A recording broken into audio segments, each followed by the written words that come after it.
Welkom by Ligland. My naam is Storiebeer en oor die volgende paar weke gaan ons saam die mense van Ligland ontdek. Luister lekker saam. Jakob, die seun wat sy broer se plek gesteel het. Jakob en sy tweelingbroer Esau was soos dag en nag. Esau was groot, harig, sterk. Die tipe ou wat 'n willevark met sy blote hande kon vang. Hy was sy pa Isak se gunsteling, want Esau was 'n jagter en Isak was mal oor wildsvleis. Jakob was stil en slim. Hy het liewer by die tente gebly en gedink. Maar die probleem was hierdie. In daardie tyd het die eersgeborene, die oudste kind, alles geërf. Die seun, die erfenis, die leierskap. En Esau was eerstegebore, net eerste. Jakob het sy hak vasgehou toe hulle gebore is, asof hy gesê het, "Wag vir my." Daarom het Jakob al sy lewe gewag vir 'n plan, en die dag het gekom. Esau het eendag uit asem van die veld af teruggekom, honger en moeg. "Jakob, gee my van die lensiesop. Ek gaan dood van die honger." Jakob het net stadig in die pot geroer en gedink, "Hier is my kans." "Verkoop eers jou eersgeboorte reg aan my," het Jakob gesê. "Koelkop, soos 'n komkommer." Eersgeboortereg is die spesiale reg van die oudste kind, soos 'n goue kaartjie vir die toekoms. Esau het sy oë gerol. "Wat help dit my as ek doodgaan van die honger? Vat dit." En so maklik en so vinnig soos dit. Maar Jakob was nog nie klaar nie.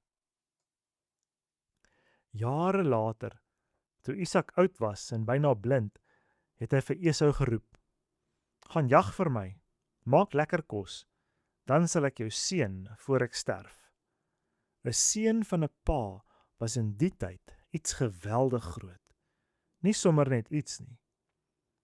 Jakob se ma Rebekka het dit gehoor. Sy het 'n plan gemaak. Daarom het Jakob, terwyl Esau nog in die veld was, die lekker kos gekook. Bokhaar oor sy arms gedrapeer, sodat hy harig sou voel soos Esau, en ingegaan na sy blinde pa toe. Reg voor Isak se bed, in die skemertent wat na ouderdom en olie geruik het. Jakob het gebewe, sy knie het geklap, sy asem was onreëlmatig.